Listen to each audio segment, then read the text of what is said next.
Buenos días, buenas noches o buenas tardes, estimados podescuchas de Grado Cero. Si nos están viendo en YouTube o nos están sintonizando a través de uno de los podcasts de Proyecto Grado Cero, les damos la bienvenida en esta nueva transmisión. El día de hoy contamos con un invitado que viene de muy lejos, viene de la Universidad de La Plata de Argentina. Estábamos en el marco de la Feria del Libro del Palacio de Minería. Estábamos hace unos instantes, en la presentación de un texto de Editorial Ítaca del doctor Alejandro Rosillo, en el que se está tratando de fundamentar los derechos humanos desde una perspectiva latinoamericana. Como un comentador a este texto muy importante, pues viene el doctor Alejandro de Medici, en el cual pues nos va... una de las preguntas que para abrir como cancha esta pequeña charla sería ¿por qué la necesidad de hablar de fundamentar los derechos humanos, ¿no?, desde una perspectiva histórica, desde necesidades concretas, ¿no?, en el caso de América Latina, y por qué esto frente a una alternativa a un discurso universal o llamado así universal de los derechos humanos de una tradición occidental? Bueno, buenas tardes. Bueno, claro, los derechos humanos son complejos, son tanto instituciones, prácticas como discursos. Normalmente lo que sucede a nivel de los discursos de los derechos humanos es que muchas veces esos discursos son construidos a partir de concepciones que tienen que ver con un origen en experiencias que han sido experiencias del norte, noroccidentales, digamos, de Europa Occidental, de los Estados Unidos, y el significante de derechos humanos después ha sido reenunciado desde distintos cuadrantes del mundo. En lo que a nosotros nos interesa desde nuestra América Latina, que tiene su especificidad. Entonces hay una ambigüedad en ese discurso, en esa institucionalidad de los derechos. Por una parte hay tendencias que los tratan como universales a priori, que ya están dados, que ya tienen prefigurados sus sujetos sobre la base de esa experiencia de sus lugares de origen, pero también los derechos humanos son un discurso que se enriquece en su contenido desde situaciones concretas, desde nuevas subjetividades, desde nuevas luchas, y sobre todo los derechos humanos nunca han sido regalos, sino que han sido conquistados en procesos de lucha por plurales formas de entender la dignidad humana. Entonces, los derechos humanos hoy están crecientemente siendo resignificados, y a nosotros nos interesa, y en ese sentido el trabajo del profesor Rosillo es un aporte fundamental, fundamentar esas luchas que se dan en nuestra región, en nuestra América Latina, desde el pensamiento social crítico latinoamericano y a caballo de esas experiencias de lucha que tienen que ver con sujetos distintos a los que originariamente eran los titulares de los derechos en las declaraciones tradicionales americana, francesa, francesa, de los derechos del hombre y del ciudadano. Pensamos en los pueblos originarios y campesinos, pensamos en las mujeres pobres de América Latina, pensamos en las masas de pobladores urbanos de las grandes megalópolis latinoamericanas, pensamos sobre todo en un contenido material de los derechos humanos que tiene que ver con el poder vivir y poder desarrollar la vida de los seres humanos en dignidad y con pluralismo cultural. Entonces es desde ahí, ¿no?, que pensamos y resignificamos esto de los derechos humanos, y el universalismo en todo caso habrá que construirlo desde la realidad histórica, desde la práctica, en la medida en que podamos ir predicando del mundo que más formas de entender la dignidad humana, que más grupos humanos encuentran las condiciones materiales y culturales para poder vivir. Claro, dentro de estas alternativas, dentro de estos nuevos horizontes que, como usted menciona, todavía estamos por construirlos, estamos por buscar fundamentar una teoría, ¿no?, para poder abrirnos paso, para poder pensar una nueva forma de interacción social que incluya, yo diría también, el debate que es muy fuerte con respecto a los derechos en Occidente, que es los derechos de propiedad, los límites a la propiedad individual, y eso también nos podría llevar a esta colisión entre los derechos individuales y los derechos colectivos, de alguna manera, que al menos lo que hemos visto es que en Occidente pues han sido los derechos que más tarde han llegado a regularse, que más tarde han llegado a reconocerse. Concretamente en el caso de México, pues tendrá quizá poco menos de 3 años que se están hablando de los primeros derechos colectivos y concretamente en materia ambiental, que también es un tema muy importante que está pues en desarrollo aún. Pues estamos viendo que no se han regulado quizá efectivamente. No sé cuál ha sido la experiencia argentina también a este respecto, y en este sentido, en este nuevo fundamento de los derechos humanos desde una perspectiva latinoamericana, ¿cuál es el papel de la colectividad y cuál sería el papel del individuo? Bueno, en Argentina, como en el resto de América Latina, en la actualidad estamos viviendo una serie de conflictos que se llaman a veces conflictos de ecología política, otras veces conflictos socioambientales, que involucran justamente esa dimensión colectiva e identitaria de los derechos, porque no son solamente conflictos en los cuales se juegue, digamos, lo que se reconoce en el constitucionalismo comparado mundial y también latinoamericano como derechos de tercera generación o derechos de interés público, que se vinculan a la noción de desarrollo sustentable y que tienen, digamos, una cuestión de una ciudadanía ambiental o una ampliación como una última capa de la vieja noción de ciudadanía, que ustedes saben se fue ampliando desde lo individual a lo social y que ahora se presenta también con una dimensión que tiene que ver con el derecho a un medio ambiente sano,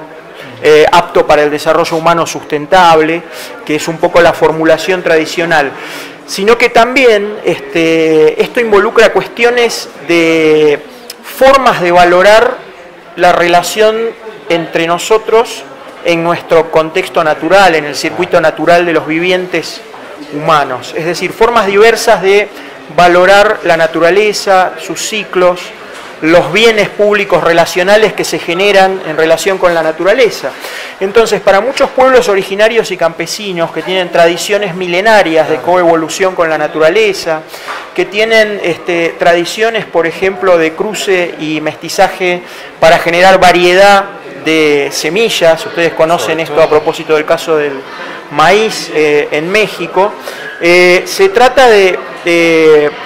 no solamente de cuestiones de conflictos distributivos acerca de cómo se afecta en términos del goce o no de los bienes sociales ambientales, como dice el discurso ius ambientalista tradicional y el constitucionalismo ambiental comparado, sino que se trata de otras formas de relacionarnos entre nosotros mismos y con la naturaleza y de valorar otras cosmovisiones de dignidad humana que tienen que ver con cómo el ser humano forma parte también de un circuito natural.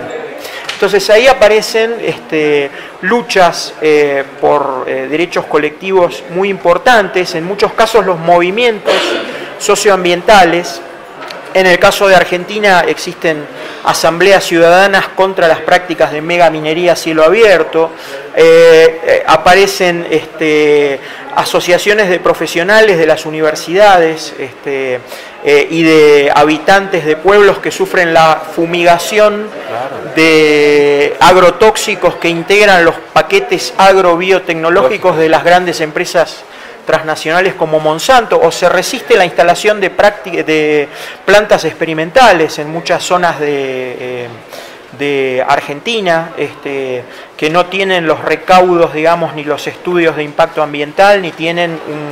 una licencia social, una legitimidad social, porque no han sido sometidas a consulta previa,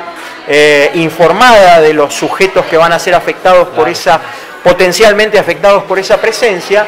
que están articulando una especie de nueva dimensión que va más allá del derecho ambiental tradicional, del discurso del desarrollo sustentable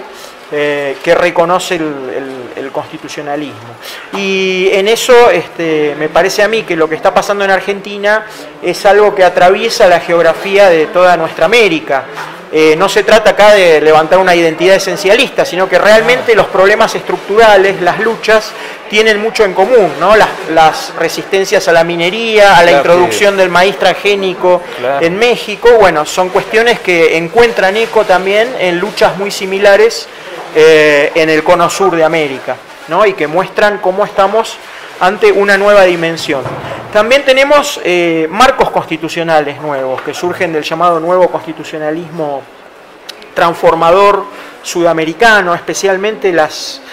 constituciones de Bolivia y de Ecuador nuevas, Y por supuesto, acá hay que ser conscientes, y más los hombres de derecho, los juristas, tenemos que ser conscientes de que el derecho no lo puede todo, que muchas veces lo que queda declarado a nivel jurídico no encuentra las vías de efectivarse y realizarse como un proyecto moral, político y social, histórico, que busque la dignidad. Pero bueno, siempre es mejor tener marcos jurídicos renovados que permitan tener herramientas también jurídicas de lucha que no tenerlos. Y en ese sentido, bueno, el nuevo constitucionalismo reconoce los derechos de la naturaleza, reconoce a nivel constitucional por primera vez el derecho a la soberanía y a la seguridad alimentaria en un texto constitucional, en el caso de la Constitución del Ecuador, reconoce en las constituciones de Bolivia y Ecuador el derecho al agua y al saneamiento, es decir, un conjunto de derechos que tienen que ver con la generación de bienes públicos relacionales que replantean la forma en que nos relacionamos entre nosotros mismos y con la naturaleza, y que también se plasman en principios y valores constitucionales que abren, digamos, el panorama tradicional del constitucionalismo vinculado con valores emancipatorios de la modernidad occidental, como la libertad, la igualdad, la justicia, que no son, por supuesto, en absoluto despreciables, pero que son ahora enriquecidos con visiones que no son nuevas, sino que son visiones que desde siempre han tenido los pueblos originarios campesinos, por ejemplo, en la zona andina, como es el Sumac Causay, o Sumac Cuamaña, según se diga en quechua o en aymara, que es una concepción de la dignidad humana, de la vinculación entre las personas y con la naturaleza, distinta, digamos, del individualismo propietario, de las relaciones competitivas, sobre la naturaleza, de la naturaleza como objeto de apropiación y de dominación sin límites, y que, bueno, de alguna forma son principios y valores constitucionales que enmarcan estos nuevos derechos. Se trata entonces de derechos que se construyen en la intersubjetividad y que requieren de bienes públicos relacionales, que rompen el molde tradicional del individualismo propietario, que es el fundamento, ¿no?, que en el discurso de los derechos occidentales después fue como matizado por las dimensiones sociales o de derechos de interés público, pero que en realidad siguen siendo el núcleo más importante. Aquí, primero, no se trata de nuevos derechos, se rompe con este discurso lineal porque son prácticas y cosmovisiones que desde siempre, en siglos, como dije antes y repito ahora porque me parece importante, de coevolución con la naturaleza han tenido los pueblos originarios y campesinos. Y en segundo lugar, son derechos que solamente se pueden garantizar generando bienes públicos relacionales y una concepción de la subjetividad que se construye en la intersubjetividad, en la alteridad. En la relación con el otro, ¿no? En la relación con el otro. Así que bueno, esas son... Esto, por supuesto, está puesto en constituciones y no garantiza después que los proyectos políticos, sociales sean coherentes con eso, pero sí que es una herramienta de lucha importante para los movimientos sociales, para los movimientos populares, y sobre todo en lo que tiene que ver con los conflictos socioambientales, que me parece que son el caldo de cultivo social donde en mayor medida se pueden aprovechar estas herramientas y hacer avanzar, digamos, un activismo político, social y también jurídico en torno a estos derechos, que se está viendo en algunas sentencias de tribunales provinciales en el Ecuador, en Bolivia, que ya están receptando los derechos de la naturaleza, aunque muchas veces con problemas de fundamentación o no una fundamentación coherente, ¿no?, invocando derechos de la naturaleza, pero todavía teniendo un marco en el sentido tradicional del desarrollo sustentable. Bueno, pero me parece que ahí es donde más este tipo de luchas por formas distintas de entender la dignidad humana, la relación con la alteridad y el vínculo con la naturaleza tienen posibilidades de desarrollarse. Claro. Bueno, pues lamentablemente estamos un poco cortos de tiempo. Agradecemos sin duda estas reflexiones tan ilustrativas, tan,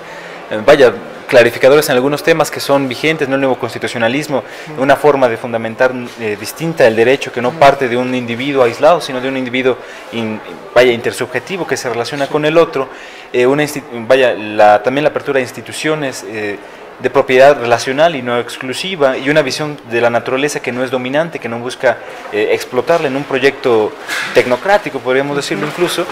y busca preservar, respetar sus ciclos de reproducción. Al mismo tiempo estamos viendo que también hay pues estas nuevas resistencias sociales que se han hermanado a los movimientos, en el caso de América Latina y de México, que no ha sido la excepción, uno de los movimientos de la minería, en contra de la minería a cielo abierto, que ha sido una de las más brutales que se ha realizado en la época,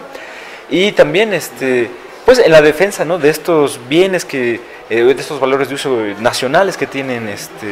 estratégicos, que tienen que ver con la energía, ¿no? Lamentablemente en el caso de México, pues parece que muchas de estas luchas sociales se están perdiendo, ¿no? Y parece que, como se ha mencionado, la industria eléctrica, la industria petrolera, son ejes centrales para muchos países que están tutelando lo que están buscando proteger, y que el Estado nuevamente va a tener esa injerencia, ¿no?, esa rectoría. Quizá una última reflexión al respecto de estos bienes del Estado, de estos bienes que debe estar tutelando, cuya propiedad no es originariamente el Estado, sino vuelve a ser los pueblos, ¿no? Exactamente. Bueno, yo creo que en primer lugar hay que pensar no en términos de soberanía nacional, sino en términos de soberanía popular. Que el sujeto de esa soberanía popular es un pueblo que debe ser entendido en forma plural. El pueblo no es ya pensado en términos culturales homogéneos, sino que el pueblo se construye a través de la relación entre distintos grupos sociales que son plurales y que tienen cosmovisiones plurales. De alguna forma, la construcción del Estado plurinacional tiene que ver con eso. El objeto de la soberanía tiene que ser pensado no en términos de bienes naturales o de recursos, porque eso todavía tiene una carga utilitarista y economicista, sino que tiene que ser pensado en términos de patrimonio natural, sin el cual no se pueden dar las condiciones del desarrollo y de la vida digna de los pueblos. Entonces, hay por ahí muchos ecologistas, por ejemplo el uruguayo Eduardo Gúdinas, que trabaja estos conflictos ecológicos políticos en términos de metaciudadanías ecológicas, sostienen, bueno, tenemos que dejar también, aunque sea en un discurso desarrollista nacionalista, las inercias de aquellos términos que todavía tienen connotaciones economicistas, porque en realidad estamos hablando de bienes comunes que hacen a poder vivir de las plurales formas de entender lo que es una vida digna también. Bueno, pues eso ha sido lamentablemente todo por hoy. Alejandro Medici aquí con nosotros en Proyecto Grado Cero. Muchas gracias. No, muchas gracias a ustedes. Es un gusto poder compartir estas reflexiones con ustedes. Hasta la próxima. Gracias.